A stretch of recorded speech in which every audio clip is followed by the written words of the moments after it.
নমস্কার, স্বাগত আপনাদের প্রশ্ন উত্তরী ডাক্তারের চেম্বারে। এই অনুষ্ঠানে আপনারা এই আজকের ডাক্তারের চেম্বারে যে বিষয়টি ইতিমধ্যে আপনারা জেনে গিয়েছেন, আজকের বিষয়টা কিন্তু একদম স্ত্রীরোগ সম্বন্ধীয়। আপনাদের যা যা সমস্যা রয়েছে আপনারা কিন্তু আমাদেরকে ফোনে অর্থাৎ ইনবক্সে আপনাদের ফোনের ইনবক্সে গিয়ে সেখান থেকে মেসেজ করতে পারেন, কারণ উত্তর দেওয়ার জন্য আজকে আমাদের সঙ্গে রয়েছেন ডাক্তার কবিতা মন্ত্রী। স্বাগত ডক্টর মন্ত্রী আপনাকে। ডক্টর কবিতা মন্ত্রী সম্পর্কে একটু বিস্তারিত আপনাদের জানিয়ে নিই। উনি gold medalist, MD, DNB, MR, COG 1 infertility specialist এবং ফ্যামিলি ক্লিনিকের ডিরেক্টর। ডক্টর কবিতা মন্ত্রী দীর্ঘ 25 বছর ধরে আমাদের শহর শিলিগুড়িতে কিন্তু ইনফার্টিলিটি নিয়ে কাজ করছেন এবং যথেষ্ট দক্ষতার সঙ্গে কাজ করছেন। তো যেহেতু ডক্টর মন্ত্রী, আমরা প্রথমেই ইনফার্টিলিটির ক্ষেত্রে একদম যদি শুরু থেকে শুরু করি, অর্থাৎ একটি মেয়ে যখন সে ঋতুমতি হলো সেখান থেকে তার ফার্টিলাইজেশনের শুরু আমরা বলতে পারি। তো সিস্ট এবং পিসিওডি এই দুটো জিনিসের সঙ্গেও কিন্তু বর্তমান সময়ের মেয়েরা ভীষণভাবে একটা লড়াই করছে, তাদের মধ্যে একটা এটা একটা জটিলতা তৈরি হচ্ছে বলতে পারেন। পড়াশুনো, স্ট্রেস, এর সঙ্গে এই দুটো জিনিসও রয়েছে। তো এই যে টিনেজার মেয়েদের এই যে সমস্যাগুলো সিস্ট এবং পিসিওডি, এটা কিন্তু তাদের অভিভাবকদের কাছে একটা ভীষণ একটা আতঙ্কের কারণ যে ভবিষ্যতে মা হতে গেলে কি কি সমস্যার সম্মুখীন আমার মেয়েকে হতে হবে।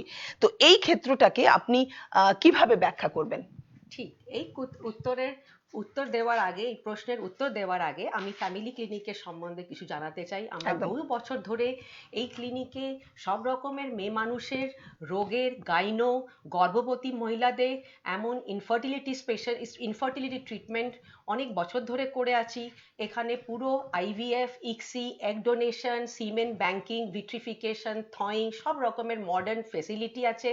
আমরা 7,000 থেকে বেশি আইভিএফ প্রেগনেন্সি উত্তরবঙ্গে বুকে দিয়ে দিয়েছি। আচ্ছা, এবার দিদি আমি আপনার প্রশ্নের উত্তরটা দিই। দেখা গেছে যে প্রায় মেয়েরা এসে বলে যে আমার পিসিওডি ডায়াগনোস হয়েছিল। এটার নাম হচ্ছে পুরো polycystic ovarian disease.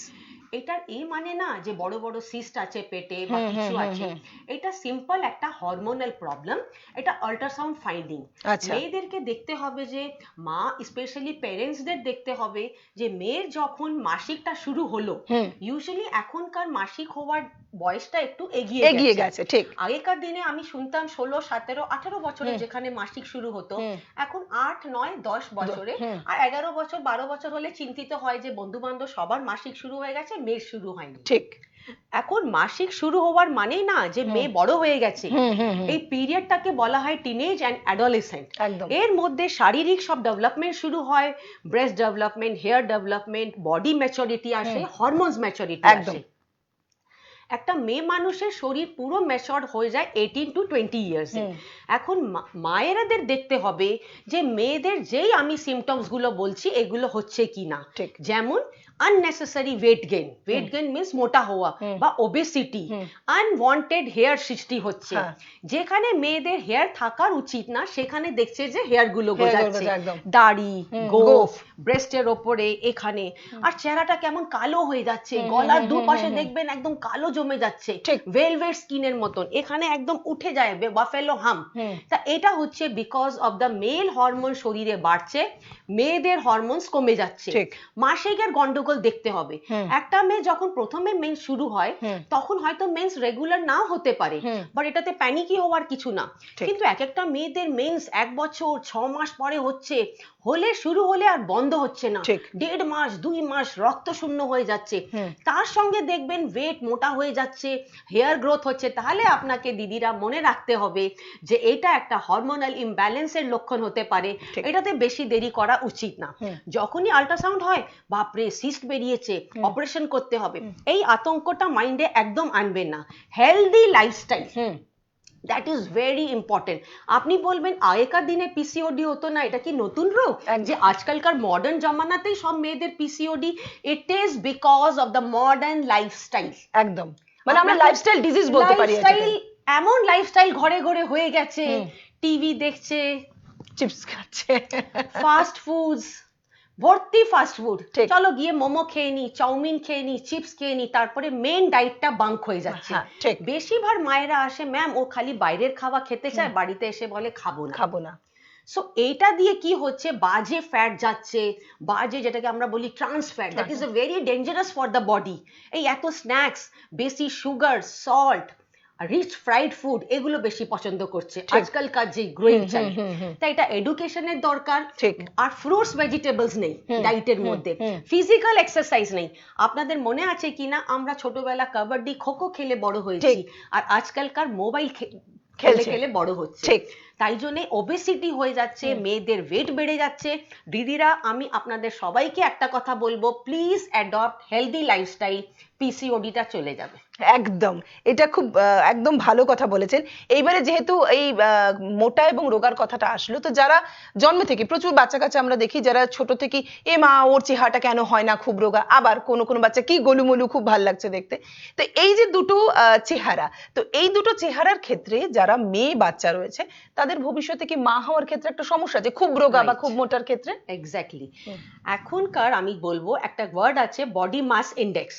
Body mass index, আমরা ওয়েট আর হাইট নিয়ে সবার ওয়েটটা করি। বডি মাস ইন্ডেক্স যে মেয়েদের 19 to 23, 24 বা 25 অবধি আছে, দে আর ভেরি হেলদি। তার থেকে কম, লেস দেন 19, খুব রোগা পেটে, that is not good. Underweight is also bad for becoming a mother. মা হওয়ার জন্য একটা আইডিয়াল ওয়েট খুব দরকার। আইডিয়াল ওয়েট হলে পজিটিভ হরমোনস গুলো সৃষ্টি হয়, নেগেটিভ হরমোনস গুলো কমে যায়, এর কোয়ালিটি ভালো হয়। আমি দেখি একদম 100 বেড়েই যাচ্ছে, না ম্যাম কিছুতেই কমে না। This is because of the lifestyle.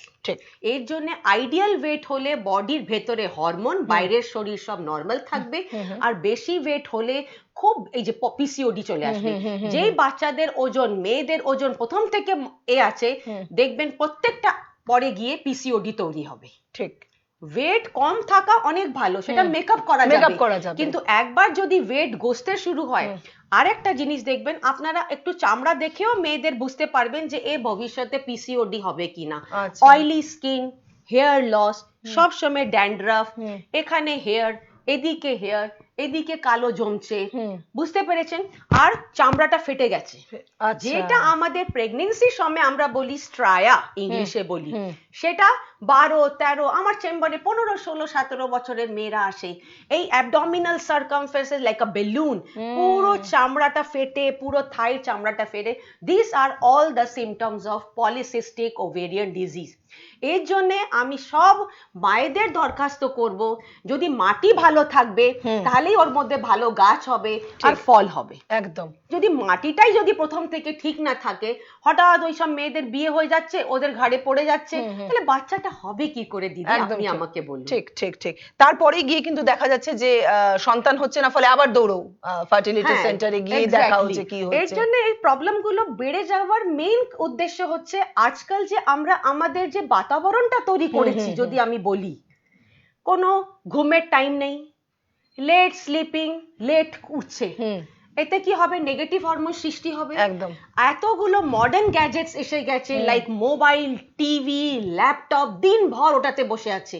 This all is very harmful for your egg quality, তেমনি ছেলেদের স্পার্ম কোয়ালিটির জন্য। আচ্ছা। ফুড হ্যাবিটসটা খুব খারাপ। সারাদিন আপনি না খেয়ে আছেন, এত কাজ, তারপরে একসাথে বসে এতটা খেয়ে নিলেন। So this is very bad. Fruits, vegetables, regular exercise, healthy weight, টাইমে ঘুমানো, যেমন আগেকার দিনের যদি আমরা লাইফস্টাইল যদি অ্যাডপ্ট করে নিই, ইনফার্টিলিটি চলে যাবে, হরমোনাল সমস্যাটা চলে যাবে। একদম, এটা একদম খুব ভালো বলেছেন, যেটা আমাদের সত্যি সত্যি আমাদের ক্ষেত্রে হয় না। ছোট ছেলে মেয়েদের ক্ষেত্রে ইদানিং এই করোনা কালে তো যেভাবে ওরা শুধু মোবাইল আর ল্যাপটপের সামনে বসে ক্লাস করেছে, অনলাইন ক্লাস, তো কোনো কথাই বলা যায় না। একদম। ফিজিক্যাল অ্যাক্টিভিটি তো ছেড়েই দিন, তাহলে কি করে ডাইজেশন হবে আর কি করে ভালো খাওয়া হবে। ঠিক। আচ্ছা, এই যে ছোটর থেকে আমরা যে একটা মানসিক চাপ দিচ্ছি শিশুদের, বিশেষ করে আমাদের কিন্তু 2020 সালে মার্চ মাস থেকে বাচ্চারা খুব চাপের মধ্যে পড়ে আছে। প্রত্যেকটা বাচ্চা যারা পড়াশোনা করছে তাদেরকে একটা চাপ আমরা দিচ্ছি। এই যে মানসিক চাপ, সেটা এবছর না হয়ে অন্যান্য বছরগুলো সেমই হতো। এই যে মানসিক চাপ, এগুলোর ক্ষেত্রে কি একটা শারীরবৃত্তীয় বিক্রিয়া থেকে কি পরে কোনো সময় একটা মানসিক চাপ থেকে পিরিয়ডস এর ক্ষেত্রে একটা সমস্যা তৈরি হয় মেয়েদের জন্য? রাইট। ইউজুয়ালি এটা কোনো পিরিয়ডস এর সমস্যা হয় না, কিন্তু মানসিক চাপে দেখা গেছে স্ট্রেস, ডিপ্রেশন এন্ড অ্যাংজাইটি। একদম। আজকাল কেন লোকেরা এত সাইকিয়াট্রিকের মেডিসিন খেতে হচ্ছে? প্রথম থেকে একটা চাপ রয়েছে, তারপরে কি হয়, আমরা এটা বলছি না, যখন ইয়াং গার্লস এর একটা ফিগারটা যদি ব্যাড হয়ে যায়, দেখতে যদি প্রথম থেকে বাজে হয়, তাহলে মেন্টালি ডিপ্রেশন এসে যায়। ঠিক। আজকে যদি আপনি মনে করবেন যে না আমার সবকিছু ঠিক আছে, তা ইট বিল্ডস আপ কনফিডেন্স। কনফিডেন্স হলে কি হবে, আপনার পজিটিভ হরমোনস হবে, আপনার প্রত্যেকটা পারফরমেন্সেই আপনি খুব ভালো করবেন। ঠিক। আজকালকার দেখবেন প্রথম থেকে বাচ্চাদের এত লাইফস্টাইলটা খারাপ, বাবু খাও বাবু খাও, দিনে 4 বার 5 বার খালি খেয়েই যাচ্ছে, কিন্তু ওকে যে ওটাকে খরচা করতে হবে সেটার উপরে কোনো নজর নেই। মানুষ, আমি আবার সবাইকে বলবো, না খেয়ে কেউ মরে না, এখন যে মরছে খেয়ে খেয়ে মরছে। ঠিক বলেছেন, একদম। এবারে পরের আমাদের একটা প্রশ্ন আছে, আমরা একটু নিয়ে নিই। আমাদের প্রচুর বন্ধুরা যারা রয়েছেন আমাদের সঙ্গে মোবাইলের ওপারে, অবশ্যই তারা আমাদেরকে প্রশ্ন করেছেন। নবনীতা রায় বলছেন খুব ভালো programme, thank you Nabanita. Piyush Kanti Das বলছেন a woman is an epilepsy patient, she takes Divani of 750 OD twice and lowest 200 twice, lowest jeta. She has cyst in her ovary. Is she able to be pregnant? Of course. Epilepsy, asthma, diabetes, pressure, nothing is barred to become a lady pregnant. In our family clinic, we have now 5 patients who are epileptic, 7 patients who are diabetic. So you have a very good lamivudine is there. So you can lamotrigine is there. So you can take a very good epileptic friendly medicine. Epilepsy should be controlled. আমরা এখন আজকে pregnant হলো মাধুলিকা বলে, কিষান, এটা হচ্ছে পাটনার patient. তো she is epilepsy from 5 years of age. ওরে বাপরে। and she is on long term anti epileptic. আর ও এমন মেডিসিনে আছে, আপনি চট করে আপনার কোনো মেডিসিন বন্ধ করবেন না, আপনি ইজিলি প্রেগন্যান্সির জন্য ট্রাই করতে পারেন। বেশিরভাগ সিস্ট দিদিরা আপনারা যারা দেখেন আল্ট্রাসাউন্ডে দেখায়, ওগুলো সব harmless cyst. Don't go for unnecessary surgery, যেটা খুব ক্ষতিকর। ছোট ছোট সিস্ট, ছোট ছোট এটা দিয়ে লোকেরা ভয় পাইয়ে ল্যাপারোস্কোপি করছে বা সার্জারি করছে, এগুলো কোনো কিছু দরকার হয় না।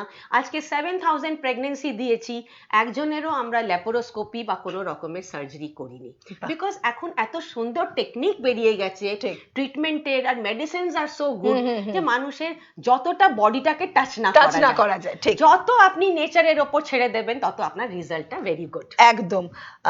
আব্দুল রহিম প্রশ্ন করছেন, ম্যাম একটু পিপিসিএম নিয়ে ইনফরমেশন দিলে ভালো হতো। What is that? পিপিসিএম। What is that? Abdul রহিম, আপনি আমাদের অনুষ্ঠান শুনছেন নিশ্চয়ই। পিপিসিএম এর ফুল ফর্ম যদি আপনি আমাদেরকে পাঠান, তাহলে আমরা কিন্তু খুব উপকৃত হব। তার সাথে সাথে আমরা এটাও বলে রাখি, আপনারা বুঝতেই পারছেন আধুনিক যুগ, আধুনিক সবকিছু, নেটের কারণে কিন্তু অনেক সময় আপনাদের করা প্রশ্ন আমাদের পর্যন্ত এসে পৌঁছয় না।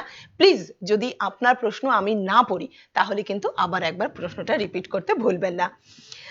প্রসেনজিৎ সাহা বলছেন, কি কি করলে নর্মাল ডেলিভারি হতে পারে?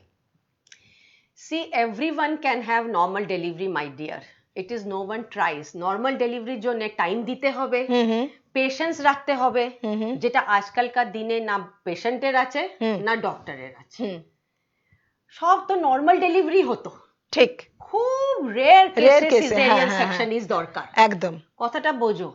Each and every patient who has no definitive indication for caesarean section, যেমন উল্টো বাচ্চা, ব্রিজ, এগুলো ছাড়া, এপিএইচ, এগুলো ছাড়া, আমি বলবো যদি আপনি একজন ভালো ডক্টরের আন্ডারে থাকেন আর একটু ধৈর্য রাখেন, 100% আপনার নর্মাল ডেলিভারি হবে। কিচ্ছু লাগবে না, খালি ধৈর্য ধরে বাড়িতে বসতে হবে, ব্যথা ওঠার অপেক্ষা করতে হবে, যেটা এখন কেউ করে না। এখন একটুখানি ব্যথা উঠলেই লোকেরা লাফাতে শুরু করে, ডক্টরকে 50 বার ফোন করে, ব্যথা হচ্ছে ব্যথা হচ্ছে।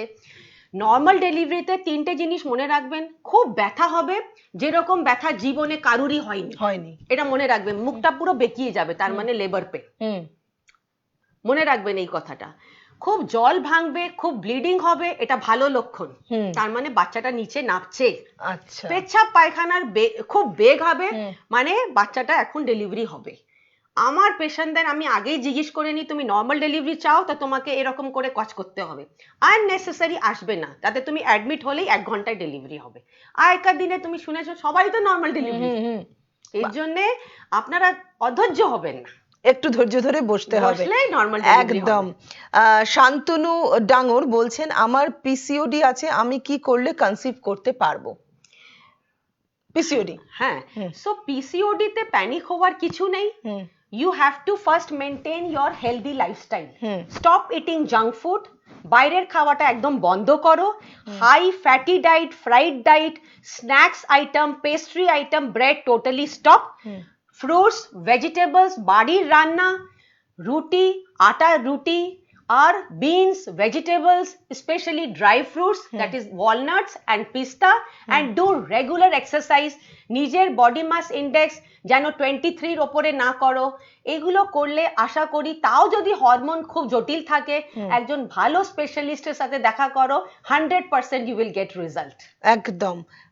নিবেদিতা সরকার বলছেন এমব্রায়ো ট্রান্সফার সাকসেস করার জন্য হেটেরোস্কোপির পর কি এক্সারসাইজ করা ভালো? এক্সারসাইজ ইজ নেভার আ বার, সব সময় এক্সারসাইজ করাটা ভালো। হিস্টেরোস্কোপি হোক কি না হোক, হিস্টেরোস্কোপির সাথে এক্সারসাইজের কোনো রিলেশন নেই মাই ডিয়ার। আচ্ছা, আব্দুল রহিম ওই পিপিসিএমটা পাঠিয়েছেন, উনি বলছেন পোস্ট পেরিপার্টাম কার্ডিওমায়োপ্যাথি। পুরো কোশ্চেনটা কি? ওনার ওয়াইফের পিপিসিএম আছে। এক সেকেন্ড। হ্যাঁ, পিপিসিএম নিয়ে একটু ইনফরমেশন দিলে ভালো হতো। আব্দুল রহিম প্রথম প্রশ্ন এটা করেছিলেন, তারপর উনি পিপিসিএম এর ফুল ফর্মটা পাঠিয়েছেন। Postpartum cardiomyopathy is a very dangerous thing. এটাতে হার্ট হঠাৎ করে উইক হয়ে যায় বেশি ব্লাড পাম্পিং হলে। তাই জন্য এটাতে ভালো করে হার্টের স্ট্যাটাস জানতে হবে। যদি আবার ফিউচার প্রেগন্যান্সি প্ল্যান করছে, ভালো ইকোকার্ডিওগ্রাফি অ্যান্ড কার্ডিওলজিস্টের সাথে পরামর্শ করতে হবে। এই সব কেসে আমরা অনেক ডেলিভারি করেছি, but always in liaison with a good cardiologist. একদম। বকুল বর্মন বলছেন ম্যাম আমার 1 মান্থ চলছে, এই সময় আমি ঝুঁকে কাজ করলে কি কোনো প্রবলেম হতে পারে? No my dear, pregnancy is a normal phenomenon, এটাকে অসুখ মনে করো না। সব ট্রাইমেস্টারে তুমি যেমন নর্মাল কাজকর্ম করছো করতে থাকো, তাহলে তোমার রেজাল্টটা ভালো হবে। Regular exercise, good nutritious diet, আর সব নর্মাল কাজগুলো করো। I don't recommend bed rest in a normal patients, that is useless. একদম। কিন্তু এখনকার মহিলারা তো বেশি কর্মরতা, তারা বাইরে যাচ্ছেন, বাইরে কাজ করছেন, তার সাথে ঘরের কাজ করছেন, তো এটার জন্য কোনো এক্সট্রা স্ট্রেস কি পড়ে না? না, কিছু পড়ে না। প্রেগনেন্সি মনে রাখবে, এটা বিয়ে করেছো বলে প্রেগনেন্ট হয়েছো, তো এটা আমাদের শরীরটা কি ওরকম ভগবান বানিয়েছে যেটা একটা নর্মাল ভাবে, এটাকে অসুখ মনে করবে না। কিন্তু যতই কাজকর্ম করো, আমি বলছি যেটা প্রেগনেন্সিতে very healthy nutritious diet is very important. That means protein, carbohydrate, good fat, high fibre diet, এগুলো সব ব্যালেন্স থাকবে। ডেয়ারি প্রোডাক্টস, প্রোটিন, সবকিছু। আমি যেটা স্ট্রেস করি যে one should take frequent meals at frequent interval. যারা আমার ওয়ার্কিং পেশেন্টসরা আসে ফ্যামিলি ক্লিনিকে, আমি সবসময় বলি ছোট ছোট টিফিন রাখতে। ব্যাংকে বসে আছে, 1 ঘন্টা পর পর কিছু না কিছু খাবে। একটু শসা রাখলো, টমেটো রাখলো, ড্রাই ফ্রুটস রাখলো, কলা রাখলো, অ্যাপল রাখলো। So she is always taking small meals, frequent interval. বেশিক্ষণ প্রেগনেন্ট মহিলাদের খালি পেটে থাকতে নেই, খাবার মাঝখানে জল খেতে নেই, একটু একটু খাওয়া বারবার খেতে হয়। তাহলে কি হয়, এই যে বুকে যে অম্বল, হার্ট বার্ন হয়, দেখবেন বুক জ্বলে যাচ্ছে প্রেগনেন্সিতে, it is the most common problem. তাহলে আপনার এটা হবে না, আর কনস্টিপেশনের প্রবলেম হবে না। মনে রাখবে, প্রেগনেন্সিতে একটা হরমোন সৃষ্টি হয় প্রজেস্টেরন, তার জন্য প্রত্যেকটা মেয়েদের একটা খুব পায়খানা শক্ত হয়ে যায়, তারপর ব্লিডিং হয়। এই জন্য খুব বেশি তরি তরকারি, হোল গ্রেনস আর ব্যালেন্স ডায়েট খাবেন। একদম। কিন্তু এমনও মেয়েরা আছে, আমরা যেহেতু মা হওয়ার ক্ষেত্রে পিরিয়ডসটা একটা খুব ইম্পর্টেন্ট, প্রচুর মেয়েরা আছে যাদের পিরিয়ডসটা নর্মাল, কিন্তু যখনই বিয়ে হলো তারপরে বছর 2 কাটার পর তারা যখন চেষ্টা করতে শুরু করলেন তাদের ভবিষ্যৎ আনানোর জন্য, তখন কিন্তু দেখছেন যে তাদের আর হচ্ছে না, সন্তান আসছে না। সেক্ষেত্রে তারা কি করতে পারেন? এক্স্যাক্টলি। দেখো, পিরিয়ডস রেগুলার হলে যে তুমি ভাববে যে তোমার ওভিউলেশন হচ্ছে বা তোমার পিসিওডি নেই, এটা ভুল ধারণা। অনেক মেয়েরা আসছে, তুমি দেখবে পিরিয়ডসে হয়তো পরিমাণটা কমে যাচ্ছে, আর অনেক অন্যান্য সমস্যাও দেখতে হবে, যে অন্যান্য সমস্যাও থাকতে হবে। এখনকার বেশিরভাগ স্বামীদের শুক্রাণু কমে যাচ্ছে, মোটিলিটি কমে যাচ্ছে, ওর পাওয়ারটা কমে যাচ্ছে, বিকজ বেশিরভাগ ছেলেদের এখন স্ট্রেসফুল লাইফ আছে। একদম। ও যেটা আমি বললাম যে বেশি ইলেকট্রনিক গ্যাজেট নিচ্ছে, জব স্ট্রেস আছে, কোনো খাবার টাইম নেই, বেশি ট্রাভেল করতে হয়, আর তারপরে রেস্টের টাইম পায় না। তারপরে সবচেয়ে মূল কারণ এখন হচ্ছে যেটা ইনফার্টিলিটি, সেটা হচ্ছে লেট ম্যারেজ। ঠিক। এখনকার দিনে আমরা এত কেরিয়ার নিয়ে ওরিয়েন্টেশন, ফাইন্যান্সিয়াল স্টেবিলিটি হবে, কম্পিটিশন আছে, বাড়ি তৈরি হয়ে যাবে, পুরো ব্যাংক ব্যালেন্স হয়ে যাবে, তারপরে আমরা বাচ্চা নেব। তখন অব্দি বয়স ইউজুয়ালি 32-35 হয়ে যায়। সো দ্যাট লেট ম্যারেজ, ওটার জন্য শুক্রাণু আর এগ কোয়ালিটি দুটোই একটু ডাউন হয়ে যায়। কেন ডিএনএ এত ডিজেনারেশন হয়ে যায়। খালি এইটাই না, এখন দেখবেন বেশি ফ্যামিলি সাপোর্ট পাওয়া যাচ্ছে না। কেন? বিয়ের পরেই মনে হবে যে না আমরা দুজন একসাথেই থাকি। তাহলে কি হবে যে আগেকার দিনে যে একটা সাপোর্ট পাওয়া যেত সবার, সেই নিউক্লিয়ার ফ্যামিলি হওয়ার জন্য ওই সাপোর্টটা এখন চলে গেছে। এটা আমার কথাটা খুব মনে রাখতে হবে। একদম। আর তারপরে কাজের ক্ষেত্রেও হাজবেন্ড ওয়াইফ আলাদা থাকেন, একটা স্ট্রেস থাকে, এর জন্য এটা খুব প্রবলেম। আর একটা কথা, আপনারা একটা বাচ্চা হয়ে গেছে, দেখা যাচ্ছে দ্বিতীয় বাচ্চা আর হচ্ছে না, 12 বছর 15 বছর 22 বছর, তা এই সব কারণের জন্য আজকাল সেকেন্ড বেবি নিতেও খুব অসুবিধা হচ্ছে কাপলসদের। এর জন্য এতগুলো আইভিএফ সেন্টার, এতগুলো ফ্লারিশ হচ্ছে, because everyone wants quick result. আজকাল টেকনিক এত প্রোগ্রেস হয়ে গেছে, আমাদের এই মাসে 100% আইভিএফ এর রেজাল্ট হয়েছে। So this because of the good technique. ঠিক, একদম। যারা এই বছর অর্থাৎ 2020-তে প্রচুর নতুন প্যারেন্টস তৈরি হয়েছে, আমরা দেখেছি, আমরা তাদেরকে বলছি লকডাউন বেবি, কিন্তু এই যে যারা 2020-তে মা বাবা হলেন, তাদের ক্ষেত্রে ঝুঁকি কতটা ছিল করোনা পিরিয়ডের ক্ষেত্রে? হ্যাঁ, করোনা নিয়ে অত আতঙ্ক করার কিছু নেই। করোনা একটা ভাইরাস, একদম, সেটা ছড়িয়েছে, কিন্তু প্রেগন্যান্সিতে দেখা গেছে দিদি কি যেহেতু প্রেগন্যান্সিকে মডারেট রিস্ক রাখা হয়েছে, কেন এই সময় একটু বডির ইমিউনিটিটা একটু কমে যায়, তাই জন্য চট করে সে যে কোনো ভাইরাস হোক, ইনফ্লুয়েঞ্জা ভাইরাস হোক বা কমন কোল্ডের ভাইরাস হোক, সবকিছু লাগার একটু সম্ভাবনা হয়। আমরা প্রেগন্যান্সিকে 3টে ভাগে ভাগ করে নিয়েছি, first trimester, second trimester, last trimester. First trimester প্রথম 3 মাস, যখন কি বাচ্চা জাস্ট ভ্রূণটা আসে, তখন আমাদের ব্লিডিং, মিসক্যারেজ হওয়ার ভয় অনেক বেশি থাকে। কিন্তু যদি করোনার সংক্রামকটা হয়ে যায়, তখন এই না যে আপনাকে বাচ্চাটাকে অ্যাবর্ট করতে হবে বা ওর জন্য আপনার কিছু হবে।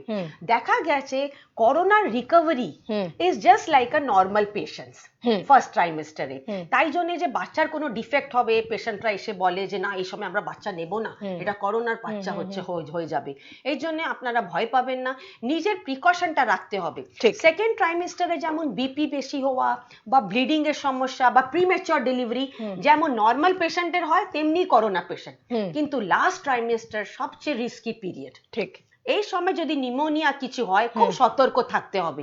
স্পেশালি এটা কোন লেডিদের হবে, খুব এজে বাচ্চা হচ্ছে, খুব বেশি মোটা বা ডায়াবেটিস আছে, প্রেশার আছে, এগুলো একটু ইমিউনিটিটা কম হয়। একদম। কিন্তু কিছু কিছু ক্ষেত্রে দেখা গেছে মহিলাদের মানে প্রেগন্যান্সি হলেই তখনই কিন্তু সুগার এবং প্রেশারের সমস্যাটা দেখা দেয়, তো সেই ক্ষেত্রে আফটার ডেলিভারি সেই সমস্যাগুলো কি কমে যায় নাকি ওগুলো তাদের সারা জীবনের সঙ্গী হয়ে যায়? Exactly, this is called a gestational hypertension and gestational diabetes. মানে 7 মাস থেকে দেখা যাচ্ছে অনেক প্রেশার, এর মধ্যে মনে রাখবেন যে 5 to 10% এর হোল লাইফ থেকে যাবে, আচ্ছা, বাকি 3 মাস পরে একদম নরমাল হয়ে যাবে, কিন্তু প্রত্যেকটা প্রেগন্যান্সিতে এটা আসবে। এই জন্য যখনই ভালো ডাক্তার দেখাবেন যে ডাক্তারবাবু আমার আগের বারে না এরকম জেস্টেশনাল ডায়াবেটিস হয়েছিল আর এরকম প্রেশার হয়েছিল, তা 10% কেসে কিন্তু প্রেশার থেকে যাবে, কিন্তু বাকিগুলোতে এটা নরমাল এসে যায় আর ভালো থাকে। বাহ। আমরা যদি আবার আমাদের বন্ধুরা সবাই প্রশ্ন লিখেছেন, একটুখানি আমরা প্রশ্নগুলো নিয়ে নিই। দেবাশিস সাহা রায় লিখছেন, hyper gravidarum in pregnancy is recurrence, is it in danger? Hyperemesis gravidarum, yeah. No, it is not a dangerous condition. It is excessive vomiting. বুঝতে পেরেছো? থাইরয়েডটা চেক করাতে হবে, তোমাকে একটু ভালো ডক্টরের আন্ডারে অ্যাডমিট করে নিজের ফ্লুইড ব্যালেন্সটা রাখতে হবে। কেন এটাতে কিটোসিস হয়ে যায়, কিটোন বডিজ বেড়ে যায়, কেন এত ভমিটিং, এক ড্রপ ওয়াটারও রাখতে পারে না। তাই জন্য যদি একটু এই পিরিয়ডটা কিন্তু 12 to 13 উইকস এই প্রেগন্যান্সি হবে, তারপরে চলে যাবে। So it is a very temporary effect. আমার এক পেশেন্ট ছিল, ওর 11 কেজি ওজন কমে গেছিল ইন দ্য হোল প্রেগন্যান্সি, 3 কেজির বেবি জন্মেছে, কোলে করে নিয়ে আসতো বউটাকে, মানে এরকম হয়ে গেছিল, পুরো 9 মান্থস ওর হাইপারেমেসিস গ্র্যাভিডারাম ছিল। So you try to understand, you have to maintain a normal fluid balance. দরকার হলে বাড়িতে ফ্লুইড রেখে দিতে হবে, টাইম টু টাইম ফ্লুইড চালাতে হবে, আর কিছু করার নেই। দীপস দাস বলছেন, ওভারি যদি বড় হয় তাহলে কি কোনো প্রবলেম হয় ইন ফিউচার? আমি আনম্যারিড। ওভেরিসটা বড় হওয়ার কারণই polycystic ovarian disease, Disease. Diameter বেড়ে যায়, ভলিউম বেড়ে যায়, অনেকগুলো ছোট ছোট ছোট ছোট সিস্ট থাকে আর হরমোনাল ইমব্যালেন্স হয়। If your everything is normal, তোমার ওয়েট নর্মাল আছে, তোমার হরমোনাল প্রবলেম নেই, আর তোমার মেন্স যদি ঠিক থাকে, মনে রাখবে পিসিওডি ফার্স্ট লক্ষণ হচ্ছে মেন্সের ইরেগুলারিটি। যদি মায়েরা দেখছে যে মেয়েদের মেন্স খুব ইরেগুলার, হলে বন্ধ হচ্ছে না, খুব কমে যাচ্ছে বা খুব বেশি হচ্ছে, এগুলো কিন্তু লক্ষণ হচ্ছে হরমোনাল ইমব্যালেন্স। একদম। মহুয়া মুখোপাধ্যায় বলছেন যে হিস্টেরেক্টমির কতদিন পরে নর্মাল এক্সারসাইজ করা যাবে? ইয়েস, যে কোনো মেজর অপারেশনের 3 months পরে you can do all types of exercises, and after 1 month you can do free hands and everything. পুরো বডির ভেতরের আর বাইরের woundটা পুরো মজবুত হতে it takes 3 months time. ঠিক। বকুল বর্মন বলছেন ম্যাম আমার প্রচন্ড গ্যাস হয়, কি করা যেতে পারে? আর অজয় বর্মন বলছেন গর্ভবতী অবস্থায় থ্যালাসেমিয়া স্বামী ও স্ত্রী দুজনের থাকলে উপায় কি? রাইট, প্রথম কোশ্চেনের উত্তর দিই। কি নাম ওই যে হার্টবার্নের যেটা দিয়েছে? আচ্ছা বলছি, হ্যাঁ বকুল বর্মন। হ্যাঁ গোকুল বর্মন, তোমার লাইফস্টাইলটা তার মানে ভুলভাল আছে। Outside food should totally be stopped. ঠিক।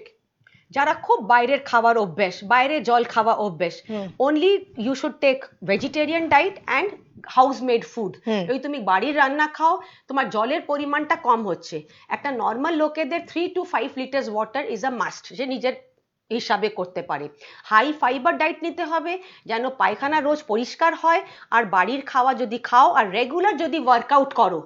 ইচ অ্যান্ড এভরি যারা আমার এই প্রোগ্রামটা দেখছো, আমি সবাইকে হাত জোড় করে দরখাস্ত করব যেন 40 মিনিট সবাই নিজের ওয়ার্কআউট করে, তারপরে তোমরা দেখবে তোমাদের হেলথটা কতটা চেঞ্জ হয়ে গেছে। ঠিক। সেকেন্ড কোশ্চেনের আনসার, যদি হাজব্যান্ড ওয়াইফ দুজনের থ্যালাসেমিয়া আছে, দেখতে হবে এটা কোন রকমের থ্যালাসেমিয়া। তোমাদের HPLC টেস্ট করে নিতে হবে, থ্যালাসেমিয়া স্ক্রিনিং করে নিতে হবে। হিমোগ্লোবিন যদি ইট রেট আছে তাহলে তোমাদের কোনো চিন্তার কারণ নেই। 25% চান্সেস আছে যে ওটা কি দুটোই হিমোগ্লোবিন ই ডিজিজ হতে পারে, but it is a very mild. তাই জন্য তোমাদেরকে দেখতে হবে যে এটা কোন টাইপ অফ থ্যালাসেমিয়া আছে, ওইভাবে দেখে নিতে হবে যে বাচ্চার কতটা রিস্ক আছে। ঠিক। হরিত রয় বলছেন প্রেগন্যান্সিতে কি কি খাবে প্রথম 3 মাসে, আর ওভারি সিস্টে কি নর্মাল প্রেগন্যান্সি হয়? হ্যাঁ হ্যাঁ হ্যাঁ, আমি যেটা বললাম, সিস্টের ওভেরিতে সিস্ট হলে please don't be panicked. There are so many other causes. আপনার কোনো ইনফেকশন হয়েছে কিনা, আপনার ইউটেরাস ওকে আছে কিনা, আপনার দুটো নলিগুলো খোলা আছে কিনা, আপনার হাজব্যান্ডের স্পার্মস এন্ড এভরিথিং ইজ ওকে না, আপনার সেক্সুয়াল লাইফ ওকে আছে কিনা, এভরি মান্থ আপনার ওভিউলেশন হচ্ছে কিনা, এইগুলো অনেক কারণ আছে যাতে আমাদের গর্ভাশয়তে বাচ্চা আসে। It is just not cyst. Cyst করে এখন ওটাকে মেন্টাল বানানো উচিত না, বুঝতে পেরেছো? বারবার আল্ট্রাসাউন্ড করে দেখা, এই দেখা, ল্যাপারোস্কোপি করা, it is not a good thing. তাই জন্য ট্রাই করো, হেলদি লাইফস্টাইল অ্যাডপ্ট করো, আশা করি সবাই ভালো করে প্রেগনেন্ট হতে পারবে। একদম। আর যেটা আমার এই খাদ্যর কথাটা, খাবার কথা বলেছেন, দেখো প্রেগনেন্সিটাকে কোনোদিন অসুখ ভাববে না। যদি হেলদি লাইফস্টাইলে যদি একটা লেডি আছে, ও প্রেগনেন্ট হয়েছে, ওই হেলদি লাইফস্টাইলটাই ওকে ফলো করতে হবে। দ্যাট মিনস বাইরের junk food stop, fast food stop, total outside bread or pastry items which is very rich in sugar, fat and salt. Total প্রত্যেকটা লোকেদের সল্ট হবে 1 চামচ সারা দিনে, বা আপনি 5 গ্রামস বলতে পারে। তাহলে না ফিউচারে আপনার ডায়াবেটিস হবে, না প্রেশারের রোগ হবে, মনে রাখবে। আর ভালো ফ্যাট খেতে হবে, মানে যেমন এই ট্রান্স ফ্যাটের জাতীয় জিনিসটা খাবে না। যত আমরা ফ্রুটস ভেজিটেবলসকে ফ্রাই করে করে সেই বেগুন ভাজা ফ্রাই হচ্ছে তো হচ্ছেই, so all vitamins is dead. ওটা তোমরা না খেলেই পারো। ভেজিটেবল যেটা খাওয়া হচ্ছে, বিনস এর সবজি হচ্ছে, এমন ভাজা হলো যে ওটা একদম হয়ে গেল। So there is no need, because in pregnancy most important thing is rich folic acid food, যেটা তোমার green leafy vegetable, iron rich food. একদম green leafy vegetables, nuts, legumes, beans, এই যে মাটির তলায় যে খাদ্যটা, সব রকমের, যাতে মিষ্টি আলু এমনি, এগুলো এত শরীরের জন্য এত ভালো, কিন্তু তাইটা ছেড়ে বাইরের সব খাওয়া দাওয়া হচ্ছে না, ওটা টেস্ট মনে হচ্ছে। সো দেখো, ওটাও তুমি যদি একটু বয়েল করে বাবু, একটু হালকা লবণ দিয়ে, একটু গোলমির্চি পাউডার দিয়ে, then you will remain healthy. একদম। Pregnant lady should have adequate rest, remember. Rather in corona time each and every person should have 8 hours rest. তারপরে দেখো কিরকম ডাইজেশন ভালো হবে, আর টাইমিংটা ঘুমোবার আর ওঠার টাইমিংটা তোমরা ফিক্সড রাখো, তারপরে দেখো যে হেলথ কি হয়। একবার উঠছে 10টায়, একবার ঘুমোচ্ছে রাত 2টো, so this way it total ব্যালেন্সটাই ডিস্টার্ব হয়ে যায়, তখন ওই অ্যাসিডিটি আর হার্টবার্ন শুরু হয়ে যায়। একদম। এবারে আমাদের যেহেতু করোনার পিরিয়ড চলছে, প্রচুর বন্ধুরা আমাদের করোনা নিয়ে লিখেছেন, তো যেহেতু করোনা পিরিয়ড, তো এর থেকে সুরক্ষিত থাকতে গেলে ইন প্রেগন্যান্সি, ডিউরিং প্রেগন্যান্সি মায়েরা কি করবেন, এটা প্রশ্ন রয়েছে। এখন দেখো করোনার সময় আর নর্মাল পেশেন্টের আমি সবকিছু বলছি যে সবচেয়ে ইম্পর্টেন্ট হচ্ছে সোশ্যাল ডিস্টেন্সিং। ঠিক, exactly what is social distancing. সবসময় একটা ডিস্টেন্স আপনাদের থাকতে হবে, আইদার 2 মিটার ইয়া 6 ফিট ইয়া 3টে স্টেপ। একটা মানুষের যে এক একটা স্টেপ 3টে স্টেপ, এটা সবসময় মেনটেন করতে হবে। তারপরে ফ্রিকুয়েন্ট হ্যান্ড ওয়াশিং। যদি মনে হয় যে এক জায়গায় স্যানিটাইজারও আছে, একটা লাইফ বয় সাবান আর জলও আছে, প্রেফার করবে সবসময় সোপ অ্যান্ড ওয়াটার। আর স্যানিটাইজার যে কই মার্কেটে স্যানিটাইজার নিয়ে মাখতে শুরু করে দেবে, নো, তাতে স্যানিটাইজার কোম্পানিরই লাভ হচ্ছে, তোমার হচ্ছে না। প্রত্যেকটা স্যানিটাইজারের মধ্যে অ্যালকোহল থাকতে হবে, মনে রেখো সেই অ্যালকোহলটা 60%-এর ওপরে থাকতে হবে, দেন দ্যাট স্যানিটাইজার ইজ ওয়ার্কিং। কোথায় গেলে বিফোর অ্যান্ড আফটার সব সময় স্যানিটাইজ করতে হবে। সাবান দিয়ে যখন হাত ধুচ্ছ, এই হাতটা আপনাকে 20 সেকেন্ড অবধি রাব করতে হবে, এটা হচ্ছে পারফেক্ট হ্যান্ড ওয়াশিং। ঠিক, বারবার হাত ধোয়ার অভ্যাস করতে হবে। আর মাস্ক, মাস্ক কি করছে, কথা বলছে, ম্যাম এই মাস্কটা নিচে চলে এলো, কথা বলার সময় মাস্কটা নিচে নামিয়ে দিচ্ছে। ওটা কিরকম যে মাস্ক পরছে চেম্বারে, আমাদের খালি বারবার বলতে হবে মাস্ক তোলো, মাস্ক তোলো। একদম সিম্পল বাড়িতে, কোনো মেডিকেটেড মাস্ক নিতে হবে না, সিম্পল বাড়িতে সুতি কাপড়ে ডাবল লেয়ার করে মাস্ক বানিয়ে নেবেন, ওটা সিম্পল পরবেন। আপনার ওই N95 মাস্ক পরার কোনো দরকার নেই, যেটা 10 মাইক্রো, সিম্পল কটন মাস্ক। বারবার নাকে হাত, চোখে হাত, এখানে হাত, মুখে হাত, এখানে আঙ্গুল, এগুলো অ্যাভয়েড করবেন। তাহলে social distancing, frequent hand washing আর আপনাদের এই mask, it is very important. And lastly, corona থেকে বাঁচার জন্যে good nutritious diet and adequate rest. Pregnant লেডিদের ফালতু ফালতু বাইরে ছোটার কোনো দরকার নেই। যদি সবকিছু নর্মাল আছে, প্রত্যেক মাসে ডাক্তারখানায় যেতে হবে না। যেখানে খুব ভিড়ভাড় আছে, কি দরকার যাওয়া? যদি তোমার সবকিছু নর্মাল আছে, তুমি কোনো হাই রিস্ক প্রেগনেন্সি না, no need to visit anyone. ওষুধ নিয়ে এসো, খাও আর বাড়িতে বসো। আননেসেসারি বাইরে, মলে, রাস্তাঘাটে গেলে কোভিড ইনফেকশন হবে, কোভিড-19 আননেসেসারিলি। ঠিক। আরেকটি যেটা প্রশ্ন আমাদের রয়েছে, আমাদের একদম ইনহাউস কিছু প্রশ্নও রয়েছে, সেখান থেকে বলছে আমাদের যে অনেক সময় দেখা যায় পিরিয়ডস এর আগে বা পরে মেয়েদের ক্ষেত্রে একটা ব্রেস্টে ব্যথা রয়েছে, তলপেটে একটা চিনচিনে ব্যথা রয়েছে, এবং কারুর সারা বছর একটা সাদা স্রাবের সমস্যা থাকছে। তো ইন ফিউচার এগুলোকে মা হওয়ার ক্ষেত্রে একটা অন্তরায় থাকবে? No, this are all very normal symptoms, it is called cyclical mastalgia. আমি এক এক করে ডিসকাস করছি। ব্রেস্টে ব্যথা অনেক মেয়েদের হয় মেন্স হওয়ার আগে, তারপর যেই মেন্স সেরে যায় ব্রেস্ট পুরো মাসটা ঠিক। যদি সহ্য করতে পারে খুবই ভালো, যদি সহ্য না করতে পারে খুব সিম্পল মেডিসিনস আছে, কিন্তু এটা বেশিরভাগ সহ্য করতে পারে। টাইট সাপোর্ট ব্রেজিয়ার করবে আর গরম শেক দেবে, বাট ইট ইজ নর্মাল। এটা তোমাকে মা হতে বা ফিউচারে কোনো বাধা সৃষ্টি করবে না। মেন্স হওয়ার আগে একটা চিনচিন করে ব্যথা হয়, দ্যাট ইজ অলসো নর্মাল। একটা জানা যাবে কেন, হরমোনসটা তখন কমে যায়, এর জন্য পিরিয়ডস হয়ে যায়। সাদা স্রাব নিয়ে আমি কিছু কথা বলতে চাই।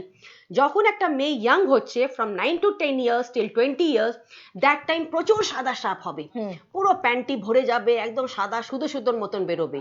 যদি ওটা একদম সাদা আছে, হলুদ, পচা ডিমের মতন, পচা টমেটোর মতন গন্ধ আসছে না, আর বাজেভাবে চুলকোচ্ছে না, that means you don't have any fungal, protozoal ইয়া ব্যাকটেরিয়াল ইনফেকশন।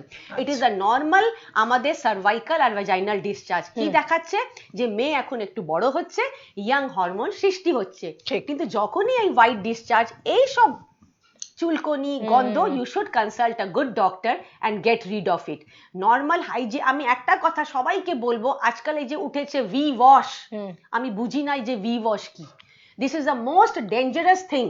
এই যে কেমিক্যাল দিয়ে কোনোদিন ওই জায়গাটা পরিষ্কার করবে না, অনলি প্লেন কোল্ড ওয়াটার, পরিষ্কার টাওয়াল দিয়ে শুকনো রাখবে, পিওর কটন প্যান্টিস দিনে 2-3 বার চেঞ্জ করবে, তাহলে দেখো তোমাদের কত ভালো থাকবে তোমরা। একদম।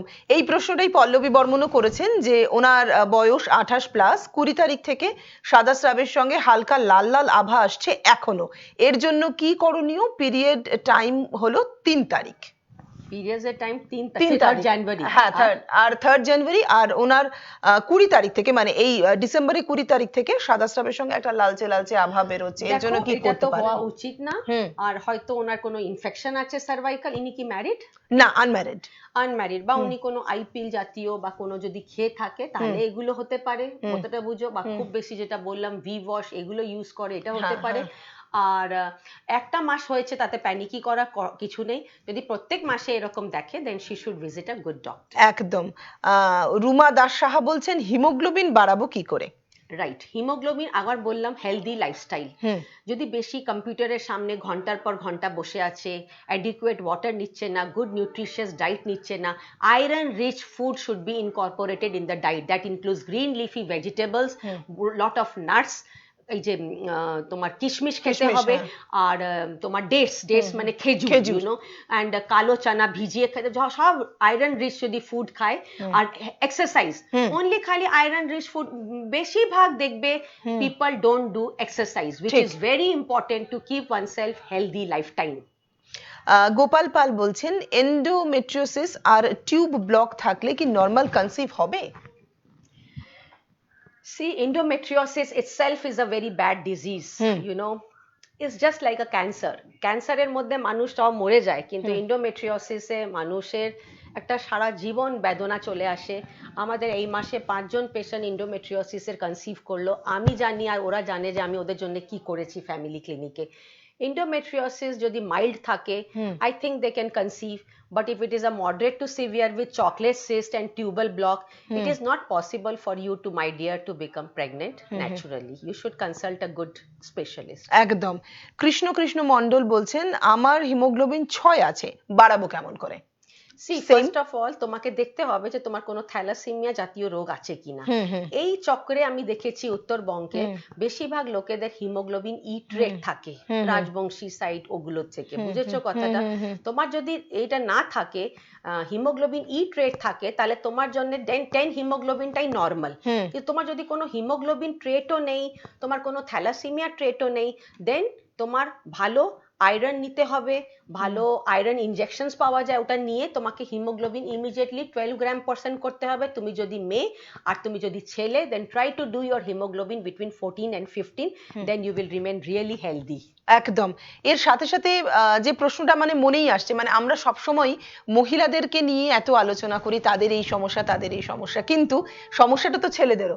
যখন আপনার ফার্টিলিটি ক্লিনিকে যখন সবাই আসে এবং সেখানে যখন দেখা যায়, বহু ক্ষেত্রে দেখা যায় যে মহিলাদের সমস্ত কিছু ঠিক আছে, কিন্তু সেই পুরুষের স্পার্ম কম থাকার কারণে কিন্তু কোনো মতে একটি সন্তান আসছে না। সেক্ষেত্রে একদম ছোট্ট করে যদি যারা ছেলের বাবা মা, তারা কেমন করে তাদের ছেলেদেরকে মানুষ করবেন ভবিষ্যতে বাবা হওয়ার জন্য, যদি আপনি একটু বলে দেন। আমি যেটা বলবো, এখন সবচেয়ে কমন ইয়াং ছেলেদের প্রবলেম হচ্ছে নেশা, ইউ নো। আমি যেটা পাই পরে, যেটা এত কাপলস, আজকে আমি 3 জনকে দেখে এলাম, ওরা বললো ম্যাম আমরা তো 15 বছর বয়স থেকেই নেশা শুরু করে দিয়েছিলাম, মানে স্কুলে একটা চ্যালেঞ্জ হয়েছিল, তো they are into lot of addiction, you know, ঠিক ফ্রম দ্য ভেরি বিগিনিং। ওরা তখন ঝোঁকে অ্যাডিকশন করে নেয়। সেটা হয় তোমার স্মোকিং, সেটা হয় অ্যালকোহল, টু মাচ, এই যে রজনীগন্ধা, গুটকা এন্ড অল দিস থিং, খৈনি, তা এইগুলো ইনডাইরেক্টলি প্রচুর এফেক্ট করছে স্পার্মস কোয়ালিটির ওপরে। আর যখন ওরা বিয়ে করছে তখন ওদের সেক্সুয়াল পাওয়ার এগুলো সব কমে যাচ্ছে। তারপরে জন্মাবার সময় মায়েদের দেখা উচিত যে দুটো বিজিতে টেস্টিস আছে কিনা ছেলেদের। অনেক সময় মায়েরা গ্রামে মিস করে যায় যে একটাতে আছে একটাতে নেই। এটা যদি দেরি করে দেখা হয় তখন আর ভালো স্পার্মস পাওয়া যাবে না, বিকজ টেস্টিস গুলো বাইরে থাকলেই ভালো স্পার্মেটোজেনেসিস হবে। ছেলেকে মায়েদের প্রথম থেকে একটা হেলদি লাইফস্টাইলের হ্যাবিট দিতে হবে, ভালো করে পড়াশোনা করতে হবে, আর unnecessary time in mobile should not be inculcated. মানে এখনকার বেশিরভাগ ছেলে মেয়েদের প্রথম থেকেই খালি, আমি যে রাস্তা থেকে আসছি আমি দেখে অবাক হয়ে গেলাম, সব young generations they are just sitting idle with the mobiles, you know. তা এটা আমাদের ইয়াং জেনারেশন, তাই এরা কি করে ফিউচারে তুমি ভাবছো যে এরা একটা হেলদি স্পার্মস হবে বা হেলদি এগ হবে? বুঝতে পেরেছো? বেশিরভাগ টাইম তো এরা বসেই থাকে মোবাইল নিয়ে বা আড্ডা নিয়ে বা নেশা নিয়ে। তারপরে ছেলেদেরকে 3-4টে রোগ নিয়ে ভাবতে হবে, হার্নিয়া, হাইড্রোসিল, ভেরিকোসিল বা মামস। ছোটবেলা যদি মামস হয়ে থাকে ওটা ভালো করে ট্রিটমেন্ট করাবেন, মামসের পরে গিয়ে স্পার্ম কাউন্টটা অনেক কমে যায়। তাই জন্য সব আমি ছোট ছেলেদের বড়দের সবাইকে দরখাস্ত করব, ভাই হেলদি লাইফস্টাইলে এসো, বেশি ফিজিক্যাল অ্যাক্টিভিটি করো, বাড়ির ভেজিটেরিয়ান ডাইট নাও, আর বাইরের খাওয়া দাওয়া ফাস্ট ফুডটা তোমাকে কমিয়ে দিতে হবে। আচ্ছা, মানে আমরা অনুষ্ঠানের একদম প্রায় শেষ পর্যায়ে চলে এসেছি। সেক্ষেত্রে আমি পোশাকের উপরে কিন্তু একটা ম্যাম আপনাকে বলবো, সেটা হলো যে এখন কিন্তু আমরা দেখছি ইয়ং জেনারেশন টোটালি জিন্স পরতে বেশি পছন্দ করে।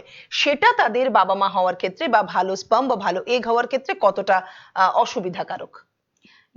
গরমকালে, স্পেশালি, শীতকালে কোনো অসুবিধা নেই, খুব গরমকালে এই সারাদিন একই জিন্স পরে থাকে, ধরো ওর এরকম কাজ আছে, আমাদের দেশে খুব টেম্পারেচারটা 30, 34, 35 চলে যায়, ওটা বিদেশের জন্য ঠিক আছে।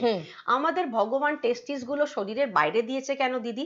যত এই টেম্পারেচারটা 4 ডিগ্রি 5 ডিগ্রি শরীরের টেম্পারেচার থেকে কম থাকে বাইরে, এর জন্য স্পার্মেটোজেনেসিস ভালো হয়।